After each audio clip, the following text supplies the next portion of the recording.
Bukan tidak mungkin itu akan jadi permasalahan suatu waktu nanti, sengketa tersendiri, proses pencalonan yang curang sehingga mengubah hasil pemilu bisa dimasukkan. Misalnya Mas Gibran ini nyalon, andaikan misalkan ya, terus misalkan menang misalkan, terus ada pihak yang nggak terima, dia akan menggugat bahwa Dia akan mempermasalahkan putusan ini. pencalonan Gibran Tidak harusnya nggak sah sah karena putusannya bukan gubernur. Kita ingin Pak Anwar Usman dan hakim-hakim konstitusi lainnya memikirkan dampaknya dan bertanggung jawab untuk rakyat Indonesia baik yang sekarang maupun yang akan datang akibat putusannya. Oleh karena itu Paman, pulanglah ke desa. Saya pikir masih banyak kesempatan, masih banyak pekerjaan yang harus dituntaskan. Kenapa harus buru-buru?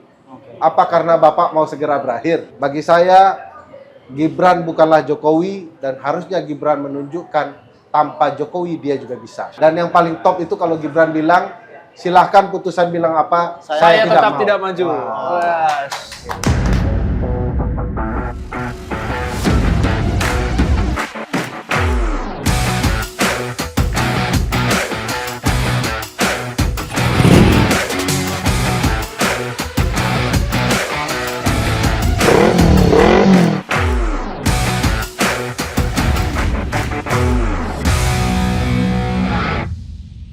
Halo semuanya, sahabat kompas.com. Kembali lagi bersama kami di acara Gaspol. Ngobrol gas pasti nampol.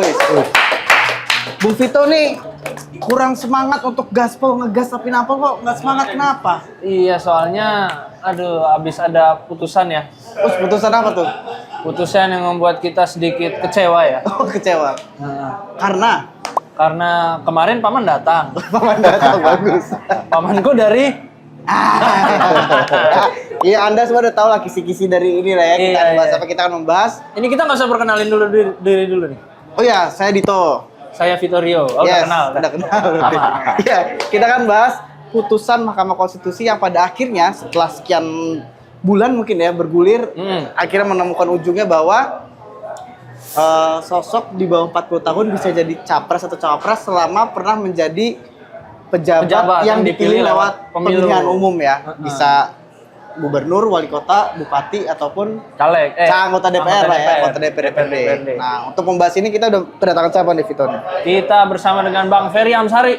Wis, mantap. Mantap. Terima kasih Bang Gaspol, Ferry. gas tapi dan nampol. Ini kita tampolin satu-satu Bang. Bang Ferry ini sudah malang melintang ya dalam bidang hukum tata negara ya Bang. Yes. Ya. Sebagai peneliti Pusako Andalas, Universitas Andalas. Bang, tanya dong.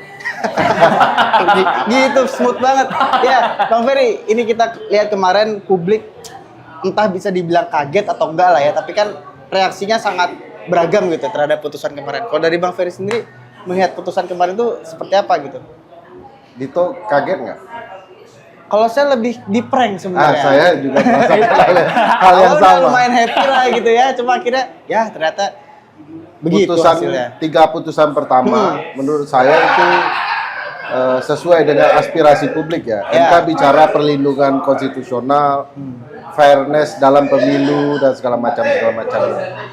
Tapi memang tidak ada yang menyangka dan menyana putusan nomor 90 PUU 21 Romawi 2023 ini. Karena itu jauh sekali berseberangan dengan putusan 3 awal. Karena hakim yang awalnya minoritas tiba-tiba menjadi mayoritas di putusan 90. Dan tentu saja saya jujur saja merasa dikerjain ya. Nunggu pagi-pagi dan bagus. Ternyata ujungnya ini. Dan kalau di konsep MK dalam membacakan putusan selalu untuk objek yang sama, MK itu menggabungkan pembacaannya dan putusan selalu bersandar kepada putusan pertama. Semua akan ngikutin tuh. Tidak mungkin berbeda karena objeknya sama. Nah ini 1, 2, 3 beda-beda, 4 beda lagi, beda sama sekali 180 derajat. Yang 5 dan 6 mengikuti yang 4. Seperti kebiasaan MK. Nah ini yang memang kok MK beda-beda dan sesuka-sukanya. Makanya wajar ada hakim yang merasa bingung sebingung-bingungnya dengan MK sendiri gitu ya. Iya. Itu hakimnya bingung, kita lebih Apalagi bingung lagi. kita. Iya, memang kita akan nggak bingung kalau udah di surga, kata Aldi Taher juga. Kita udah di surga. Sekarang masih bingung ya. Bang, tapi dari putusan 90 ini dari pertimbangan-pertimbangan hukum yang dibacain itu sebetulnya memang ini kalau kita lihat putusan 3 perkara sebelumnya kan melacak original intent, pas amandemen maunya gimana. Sementara di putusan 90 ini kan enggak, Bang. Iya. Itu Abang melihatnya gimana? Apa emang itu nggak diperlukan atau gimana sih, Bang? Putusan 90 itu kan berdasar kepada putusan 112 ya. PUU 20 Romawi tahun 2022 tentang pengujian yang berkaitan dengan masa syarat menjadi pimpinan KPK. Oke, Nah, kebetulan di putusan itu syarat minimal tetap 50 tahun untuk jadi pimpinan KPK, ditambah frasa berpengalaman menjadi pimpinan KPK. Ya. Dan itu yang kemudian dijadikan acuan. Sebab putusan 112 ini menjelaskan untuk perkara-perkara yang berkaitan dengan open legal policy, ketentuan di mana ada delegasi perintah dari Undang-Undang Dasar untuk mengatur lebih lanjut dalam undang-undang. Jadi ini wewenang pembentuk undang-undang. MK biasanya konsisten ini diserahkan saja kepada pembentuk undang-undang. Tapi dikecualikan di 112 itu ya. dengan alasan kalau terjadi intolerable injustice, ketidakadilan yang tidak dapat ditoleransi lagi. Nah, itu yang menjadi alasan putusan 90. Saya melihat apa ya maksud intolerable injustice itu ya, ketidakadilan yang tidak dapat ditoleransi. Nah, ternyata ini terminologi yang sering digunakan untuk pelanggaran HAM berat. Oke. Jadi kalau ada undang-undang yang membuka ruang terjadinya pelanggaran berat, MK tidak ingin menyerahkan kepada pembentuk undang-undang. MK harus akan beresin memutusnya sendiri gitu ya. demi pertimbangan itu. Tapi ini tidak cocok dengan kasus pemilihan presiden, ini. Iya. Karena apa aja ketidakadilan yang terjadi. Uang pembatasan itu biasa saja di dalam konstitusi. Baca pasal 28J misalnya, bahwa pembatasan hak itu ada dan diperbolehkan sepanjang diatur undang-undang. Nah kan ini dua-duanya diatur undang-undang, pimpinan KPK diatur undang-undang, syarat menjadi capres cawapres juga diatur di undang-undang. 169 huruf Q itu kan. Nah bagi saya MK tidak matching menjelaskan ini. Ini seolah-olah hanya alasan yang dicari-cari untuk membenarkan apa yang ada dan mau diputuskan oleh MK. Kira-kira kenapa tuh, Bang? Mencari Kira-kira ya itu harta yang paling berharga adalah Jadi keluarga memang sangat berharga buat kita semua ya. Pak, tapi begini, ini kan seperti Bang Ferry sebutkan bahwa ini objeknya sama. Kalau dari sejarah MK pernah nggak sih dalam satu rangkaian rangkaian perkara yang objeknya sama memiliki output yang berbeda-beda seperti itu tadi? Sepanjang pengalaman saya yang pendek, tidak pernah. Jadi ini MK selalu akan memutus perkara-perkara berikutnya dari putusan yang dibacakan pertama, yang objeknya sama sebagai tidak dapat diterima atau istilahnya NO, need on fund clear fair clerk ya. Tidak terpenuhinya prosedur atau syarat atau obskur atau tidak jelasnya permohonan. Nah selalu begitu MK. Nah khusus kemarin kayaknya ada special condition ya. Bang, soal special condition ini kan juga ada Hakim Konstitusi Pak Arief Hidayat juga dalam dissenting opinionnya, pendapat berbedanya itu bilang ini kayaknya ada kosmologi jahat gitu, Bang. Yang dia persoalkan itu kan adalah perkara dari Mas Almas ini, perkara nomor 90 ini sempat ditarik, tapi nggak jadi ditarik. Nah, sementara pada hari sidang yang sama tuh, putusan yang pertama itu MK justru mengabulkan penarikan gugatan sejenis tuh, pasal yang sama gitu kan. Ini kenapa bisa ada beda perlakuan gitu, Bang? Apa memang kita nih kalau gugat ke MK, nggak jadi jadi deh, gitu boleh, Bang? Secara hukum acaranya gitu ya? Secara hukum acaranya. Kayaknya pendekatannya jangan kosmologi lah ya. Saya nggak ahli juga soal itu ya. pendekatannya itu ya perspektif memaknai relasi yang tidak boleh ada. Sebelum menjawab pertanyaan Vito ya. Karena kalau dilihat itu ketua MK kan pamannya Gibran. Iya. Ya. Nggak ada yang bisa bantah juga itu ya. Iya. Iya. Salah satu pemohon adalah PSI, partai yang diketuai adiknya Gibran. Oh iya. Yang dikabulkan 90 adalah fansnya Gibran. Termohon pemerintah Bapaknya. adalah Bapaknya. pemerintahan bapaknya Gibran. Iya. Jadi kemarin tuh toh itu cuma bicara hal-hal kekeluargaan. Harusnya di WA grup aja. Cuman ya? kita diikutin. Oh iya, harusnya di WA grup aja. Nah, ya? apa namanya? Di MK sebenarnya sudah ada standar baku dalam berbagai putusan, termasuk standar etik. Kalau ada hubungan kekeluargaan dia mundur. Ya. Nah, makanya di 3 putusan awal dia mundur. Nah, yang kita tidak mengerti kenapa di putusan keempat tidak mundur kan gitu ya. Nah, juga termasuk kalau soal penarikan putusan permohonan. Kalau orang sudah lakukan penarikan, biasanya akan keluar penetapan penarikan permohonan yang dibacakan putusannya persis seperti sebelum perkara-perkara ini dibacakan putusannya. Ada pembacaan penetapan putusan terkait penarikan permohonan. Iya. Nah, kenapa bisa boleh lagi itu yang menurut saya mungkin ini yang pertama juga ya. Oh, oke. Karena biasanya MK begitu ditarik tidak boleh lagi. Sebab kalau dia memasukkan perkara lagi, dia terbentur dengan azas peradilan. Peradilan itu tidak boleh menerima atau menyidangkan Ya. 2 perkara yang sama, nebis Nebis in in idem. idem. Nah, kemarin tuh kalau ditanya boleh ya tidak boleh. Kenapa bolehnya yang saya tidak mengerti toh? Karena biasanya MK cukup tegas soal itu. Oke. Artinya Bang, kalau kayak gini kita bisa menduga ada etik atau ada prosedur yang Dilangkahi gitu ya? Dilangkahi gitu Bang. Menurut saya pelanggaran etik itu sudah jelas. Ketua MK misalnya Ikut bersidang. konflik kepentingan. Ya. Di Undang-Undang Kekuasaan Kehakiman tidak boleh. Ya. Ada konflik kepentingan, ada relasi keluarga atas bawah samping, harus wajib, bukan harus ya, wajib mengundurkan diri. Dan kalau dibaca Undang-Undang 2899 Bang MK. penyelenggara negara yang bersih dan bebas dari korupsi, kolusi, nepotisme. Nah, kalau ada kemarin itu relasi keluarga itu nepotisme. Apalagi memberikan karpet merah untuk maju ya. Nah, kalau soal etik menurut saya memang banyak pelanggaran etik yang sedang terjadi kemarin itu. Dan bukan tidak mungkin ya, ini juga sudah direncanakan dengan baik kok. Kenapa? Kita mau lapor kemana masalah etik Iya. ketua MK atau yang lain? Karena MK-MK-nya Majelis Kehormatan Mahkamah Konstitusi sedang kosong, tidak ada orangnya. Ad hoc ya Bang ya, kayaknya Bang. Atau gimana? Harusnya Kemarin kan- memang kosong. Ada yang meninggal dan ada yang pensiun.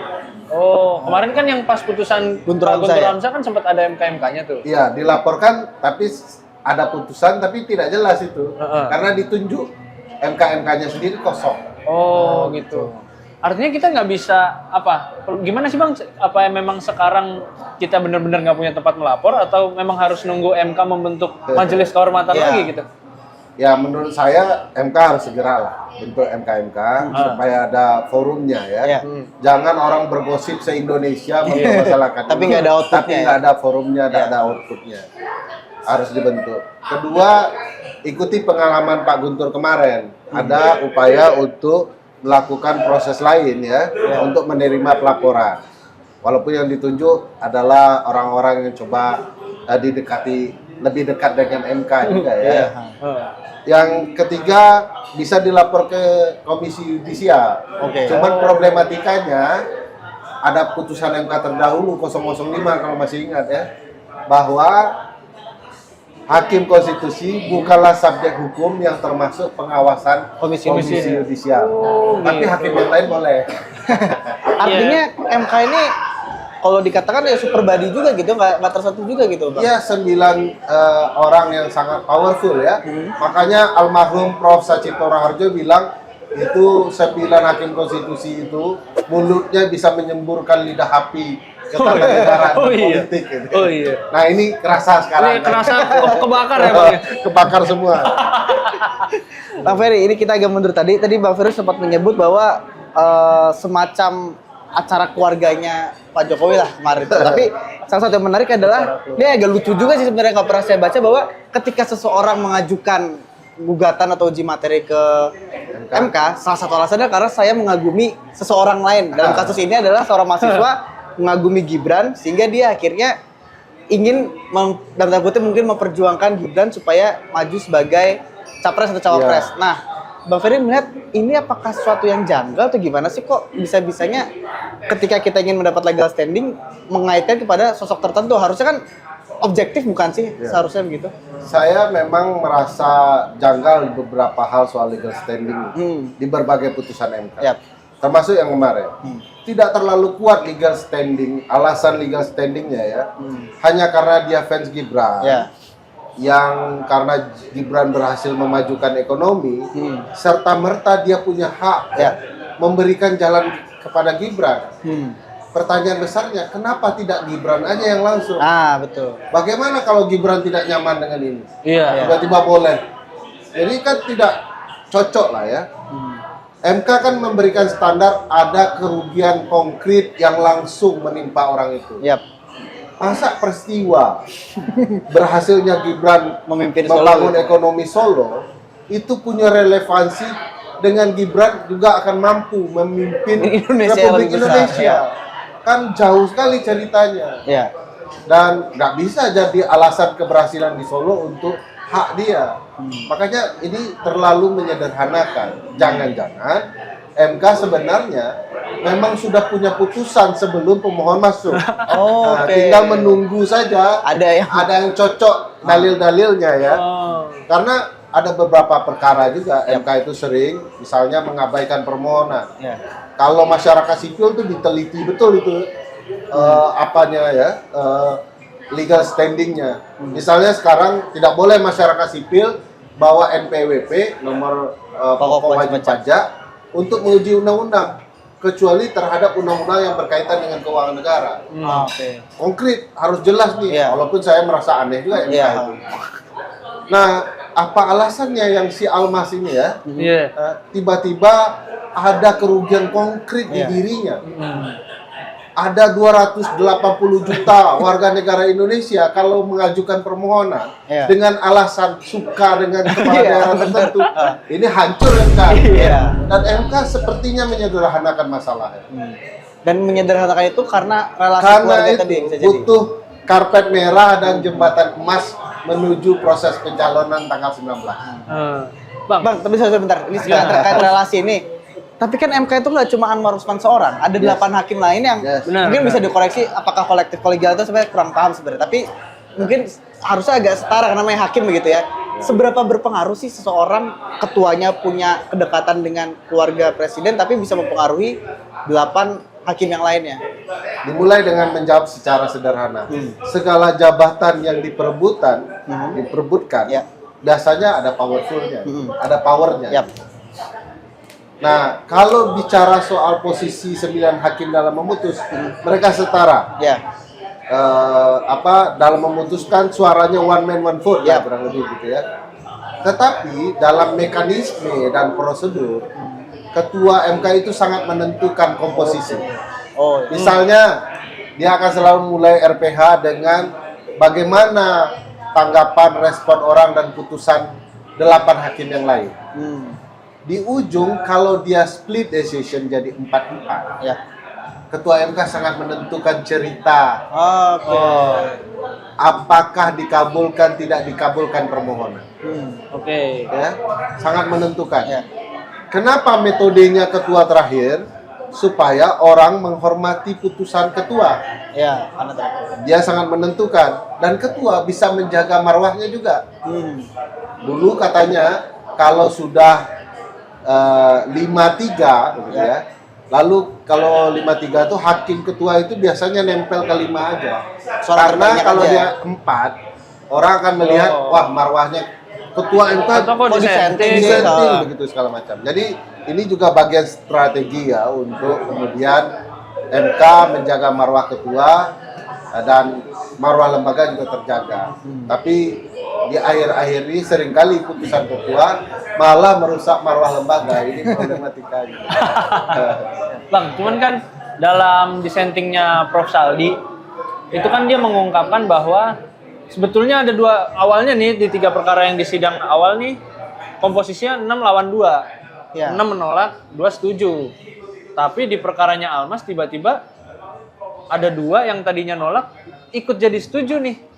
Nah, kaitannya dengan tadi relasi-relasi dan prosedur yang lazim di RPH itu, menurut Abang apa yang terjadi dengan 2 hakim konstitusi yang Hingga akhirnya bergeser, ikut juga pindah haluan nih gitu?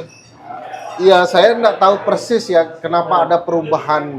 Karena RPH itu kan tertutup, Iya. staf MK yang ikut pun kabarnya disumpah untuk ikut, tidak membocorkan ya. Oke. Nah, kalau kita analisa dari berbagai putusan dan dikaitkan dengan putusan 90, kan jelas bahwa hanya 8 hakim yang memutus, Ya. lalu 2 dissenting gitu ya. Iya. Lalu terjadi peralihan luar biasa, hakim mayoritas yang kemudian menolak tiba-tiba concurring Ya. di putusan 90 dan menjadi mayoritas yang berbeda.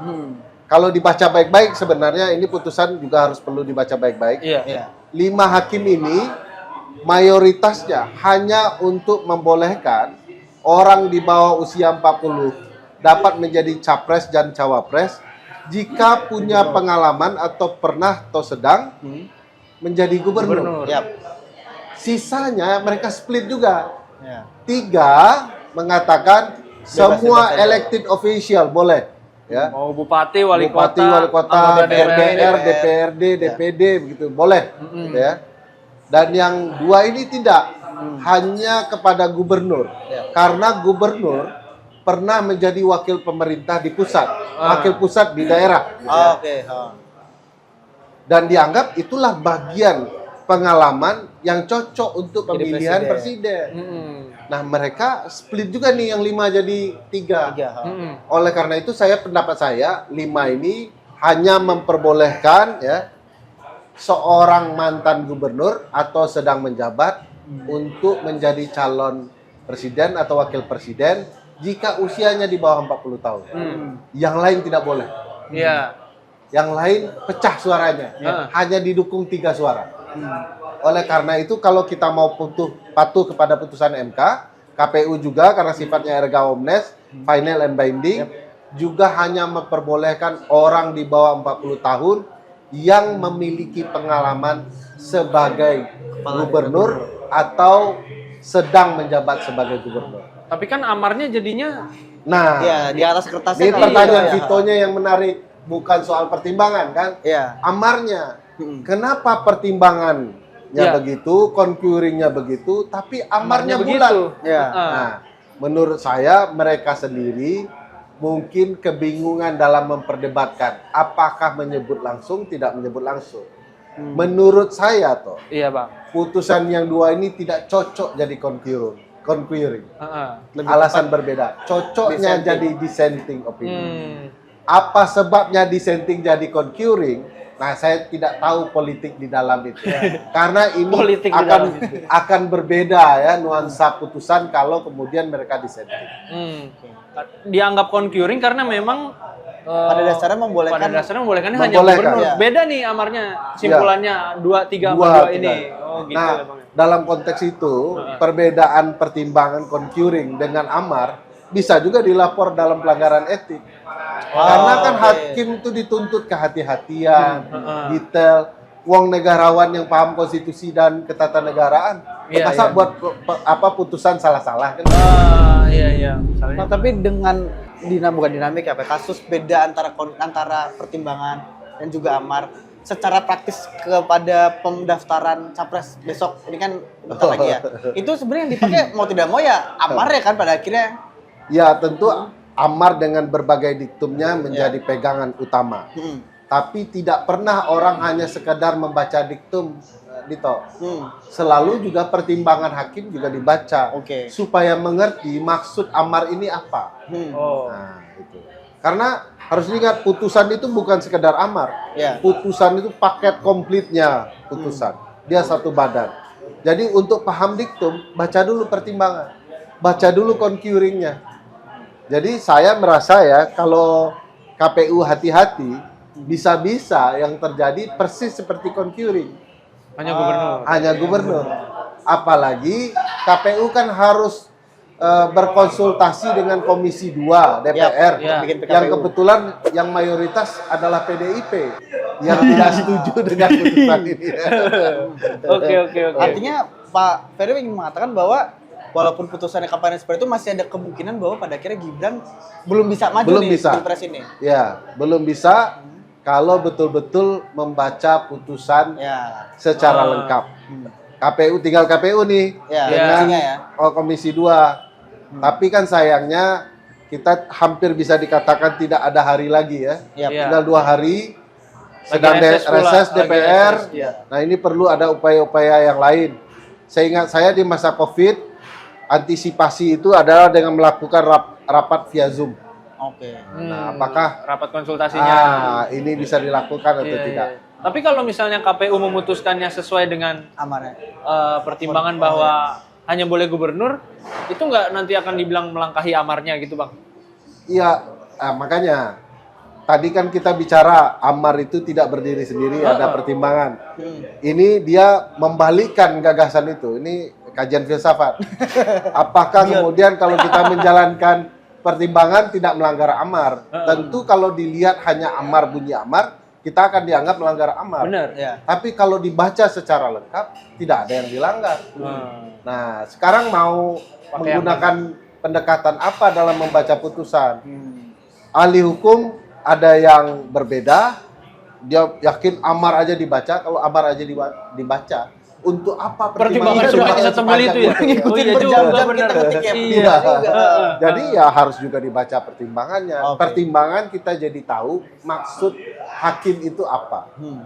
Nah, kecuali memang ada yang niat, pokoknya apapun yang terjadi, amar ini yang dijalankan. Iya. Kalau sudah niatnya begitu ya susah kan? Pak, tapi terkait KPU tadi, ada kabar bahwa KPU sendiri bersikap bahwa merasa revisi PKPU atas putusan MK kemarin ini tidak perlu konsultasi dengan Komisi 2. Secara aturan itu legal apa nggak sih begitu, Bang? Ya konsultasi itu wajib tetapi tidak mengikat. Oke. Nah, tinggal KPU-nya punya nyali atau tidak punya nyali saja. Kalau dari track record Ya. punya nyali. Biasanya kalau punya kepentingan dengan DPR nggak punya nyali, tapi bertabrakan dengan kepentingan masyarakat sipil, KPU abai aja punya nyali. Oke. Sekarang apalagi tuh pertanyaannya? Ya, Melihat ada- banyak kejanggalan. Abang melihat apa yang terjadi di MK?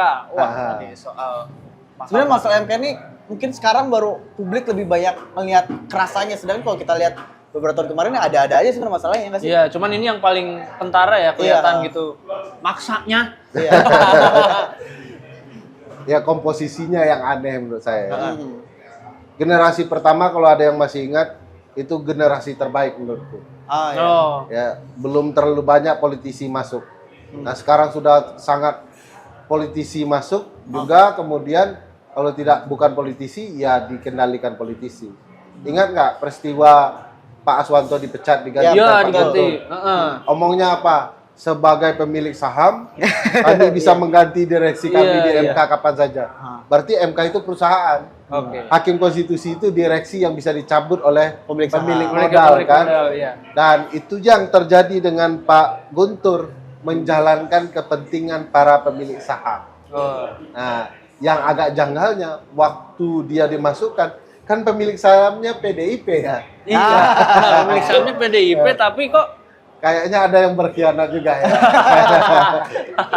Bang, tapi kalau ngelihat Abang melihat internal MK saat ini gimana Bang dengan adanya split decision yang sangat telanjang gitu Bang. Bahkan Prof Saldi dan Pak Arif Hidayat tuh sampai dissentingnya ya. belak-belakan menunjuk nama ketua Saya Anwar bingung. Usman. Saya bingung, benar-benar bingung. Kira-kira kosmologi di dalam itu gimana Bang? Setelah kayak gini. Saya kan tidak berencana untuk memprovokasi hakim-hakim 9 itu ribut ya. Tapi pertanyaan ini kalau menimbulkan kalau ada jawaban yang menimbulkan keributan, Vito dan Dito harus Saya siap disalahkan. untuk jawab. Ya tentu ada suasana kebatinan yang akan rusak ya di MK ya. Tetapi harus dipelajari psikologi hakim di berbagai lembaga puncak kekuasaan kehakiman itu yang model-model MK yang memang ada perbedaan-perbedaan. Biasanya ketajaman berpikir hakim diadu dengan hakim yang lain. Kalau pakai contoh Mahkamah Agung Amerika, biasa aja tuh hakim A ribut dengan hakim B. Saya tuh suka sekali ya ribut dengan Ginsburg gitu ya. Lihat mereka bertarung. Tetapi pertarungan mereka itu selalu bicara kekonsistenan bersikap dalam putusan. Jadi kalau dia punya sudut pandang hukum, misalnya sangat patuh kepada norma undang-undang dasar, dia akan konsisten itu aja yang dia bicarakan ya, tidak akan berubah-ubah. Lawannya progresif, dia melihat kebutuhan hukum di masyarakat, dia itu saja, pokoknya apa kebutuhan masyarakat butuh apa. Nah ini kan dua hukum, cara berpikir hukum yang tidak bisa bertemu. Nggak apa-apa, berbeda tajam. Nah keributan di MK itu kalau yang saya baca bukan cara berpikir hukum, tetapi banyaknya hakim yang tidak konsisten dengan putusannya sendiri. Konsisten. Jadi bukan soal substansi nih masalah mereka berdebat ini. Jadi perang mereka adalah perang kepentingan politik juga. Nah mungkin ada yang mengatakan hakim ini tegak kepada konstitusi, tapi kan ada hakim yang tidak mau tegak dengan konstitusi karena ada kepentingan politik yang mengejarnya. Nah, inilah yang berbenturan itu. Masalahnya nanti sebutkan nama-nama hakimnya toh. Hafal nggak? Jangan Wikipedia dulu. Nanti saya disomasi, Bang. Aduh. Tapi kalau gini kan nanti MK juga masih berperan penting nih, Bang, dalam pemilu. Karena MK akan mengadili sengketa pilkada sampai pilpres. Pilpres, pileg dulu baru pilkada. Ya, pileg baru pilkada. Ya, pasti sangat berperan dan akan mempengaruhi putusan. Apalagi ini ada yang dianggap melanggar konstitusi tapi oleh putusan MK dibolehkan. Bukan tidak mungkin itu akan jadi permasalahan suatu waktu nanti. Sengketa tersendiri, proses pencalonan yang curang sehingga mengubah hasil pemilu bisa dimasukkan. Jadi nanti misalnya Mas Gibran ini nyalon, andaikan misalkan terus misalkan menang, terus ada pihak yang nggak terima, dia akan menggugat bahwa dia akan mempermasalahkan putusan ini. Pencalonan Gibran harusnya nggak sah karena putusannya bukan gubernur. Gitu, dan itu bisa jadi bahan sengketa ya Bang? Bisa. Tapi kan yang ngadilin sengketanya omnya ini lagi. Nah, hari Minggu paman datang. Aduh, iya mesti diapain dong Bang? Pintar Jokowi ya. Keren, respect. Bang, tapi terkait ini mungkin buat ke depan juga, what's next-nya seperti tadi disinggung si Vito. Ini kan banyak yang menduga bahwa, bukan menduga ya, mungkin menuding ada semacam orkestrasi lah di dalam politik ini dengan menyerempet-nyerempet, menarik-narik MK begitu. Bahasa Dito kurang tepat toh. Yang lebih tepat apa? Bukan orkestrasi, tapi mencawe-cawe. Karena itu yang beken beberapa bulan belakangan. Saya percaya ya kalau presiden tidak menyadari peran konstitusionalnya, dia akan melewati batas yang luar biasa. Harus diingat dalam sistem presidensial itu toh, kekuasaan presiden itu seperti raja tapi dibatasi konstitusi. Kalau dia melewati konstitusi, dia sudah merasa dirinya seperti raja. Dia akan melewati batas-batas yang dilarang. Dan setiap kekuasaan yang berlebihan, pasti ada penyimpangan yang besar. Nah, kalau kemudian presiden melakukan orkestrasi yang jauh dari nilai-nilai konstitusi, ya kita semua akan dirugikan. Kalau cara dia mencawe-cawe itu untuk melindungi anaknya, ya kita akan melihat rezim despotik baru lahir, rezim sayang anak baru akan muncul, dan itu akan sangat berbahaya bagi demokrasi kita. Jadi ya janganlah cawe-cawe yang kemudian melanggar nilai-nilai konstitusi. Sepanjang cawe-cawe yang dibolehkan konstitusi ya boleh. Apakah boleh presiden mendukung calon presiden lain? Boleh. Tidak dilarang. Orang dia petugas partai, orang partai, masa tidak boleh mendukung kan? Aspirasi juga pasti punya. Ya, tetapi yang tidak boleh dia menggunakan kekuasaannya, fasilitas yang ada dia miliki untuk menguntungkan calon-calon tertentu. Ya. Tidak boleh. Oke. Tapi masalahnya kan Pak Jokowi juga kemarin di China juga bilangnya, saya nggak mau ikut campur. Nanti saya dibilang ngurusin yudikatif juga lagi gitu. Pak Jokowi itu kelebihannya. Bicara ke barat, hasilnya di timur. Gila, Bang. Lantas dengan perbuatan inkonstitusional seperti itu tadi yang disebut bahwa selalu sekarang apa sih yang bisa dilakukan mungkin dari kita sebagai masyarakat ya untuk menunjukkan bahwa lu nggak bisa lagi nih cawe-cawe seperti itu gitu.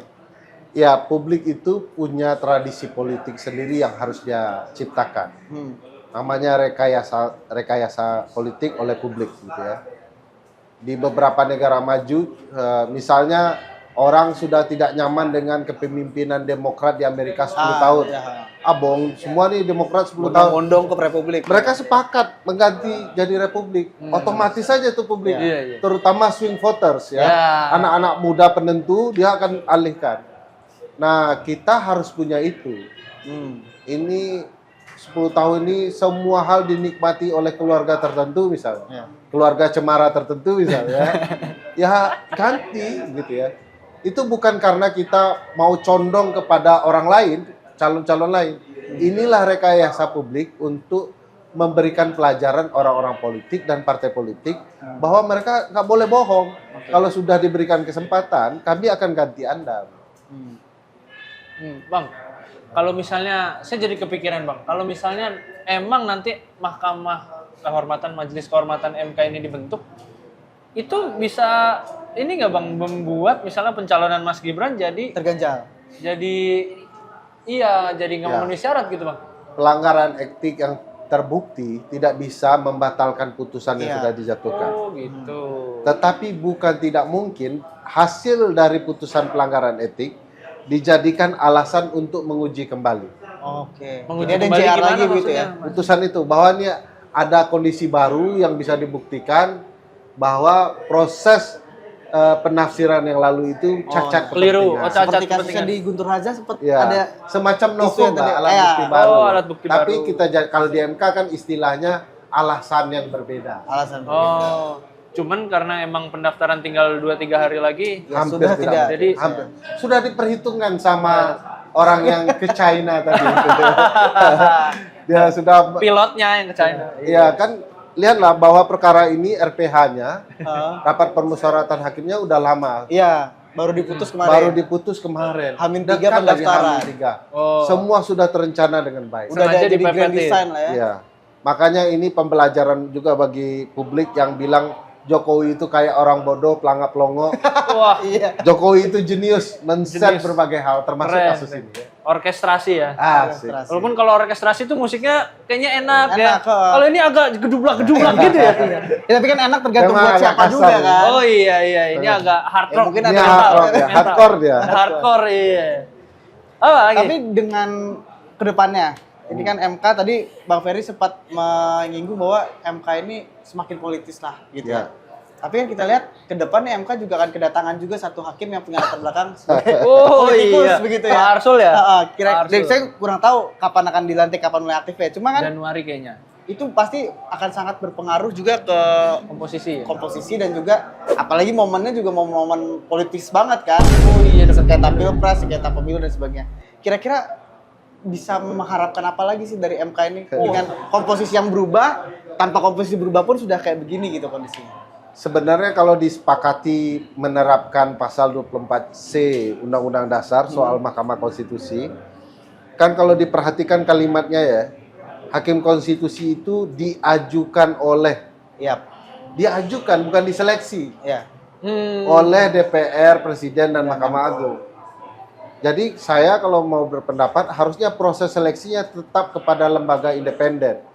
Yang potensial itu adalah Komisi Yudisial, karena Komisi Yudisial di Undang-Undang Dasar diberikan kewenangan lain. Nah, itu bisa dilakukan. Nanti setelah diseleksi Komisi Yudisial, baru diserahkan ke 3 lembaga. Nah, 3 lembaga inilah yang mengajukan nama-nama kepada ya. Presiden. Nah, itu kalau mau baca. Tapi kan tidak ada orang yang mau kewenangannya dikurangi ya.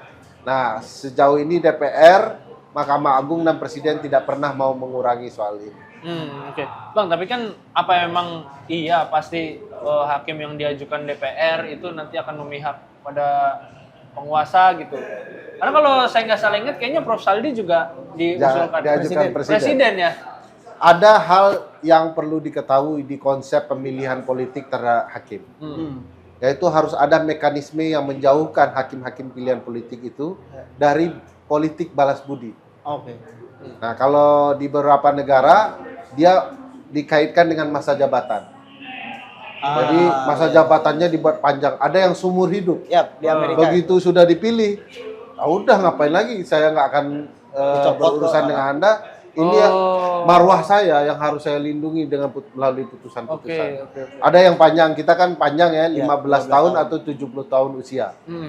Jadi secara konsep sudah cocok untuk lepas tangan ini ya. Ya.